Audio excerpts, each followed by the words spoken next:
లక్షగృహం నుండి తప్పించుకున్న పాండవులు అరణ్యంలో సంచరిస్తున్నారు. అలసటతో వారు ఒక చెట్టు కింద విశ్రాంతి తీసుకున్నారు. అందరూ నిద్రలో ఉండగా భీముడు కాపలా కాస్తున్నాడు. అదే అరణ్యంలో హిడింబాసురుడు అనే రాక్షసుడు నివసించేవాడు.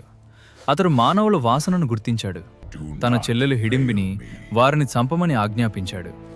హిడింబి అందమైన యువతిగా మారి పాండవుల దగ్గరకు వచ్చింది. భీముణ్ణి చూసి హిడింబి ప్రేమలో పడింది. తన ప్రేమను భీముడికి తెలియజేసింది. తన అన్న ప్రమాదకరుడని భీముడికి హెచ్చరించింది. హిడింబాసురుడు కోపంతో అక్కడికి వచ్చాడు. భీముడు రాక్షసునితో యుద్ధానికి సిద్ధమయ్యాడు. ఇద్దరి మధ్య భీకరమైన పోరాటం జరిగింది. భీముని అపార శక్తి ముందుకు రాక్షసుడు నిలబడలేకపోయాడు.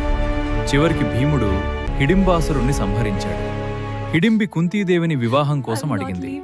కుంతీదేవి వారి వివాహానికి సమ్మతించింది. అరణ్యంలో వారి వివాహం జరిగింది. వారికి ఘటోత్కచుడు జన్మించాడు. ఇలా పాండవుల జీవితంలో మరో ముఖ్యమైన అధ్యాయం ముగిసింది. మహాభారతం యొక్క పూర్తి కథను తెలుసుకోవాలంటే మా ఛానల్ను ఇప్పుడే సబ్స్క్రైబ్ చేయండి.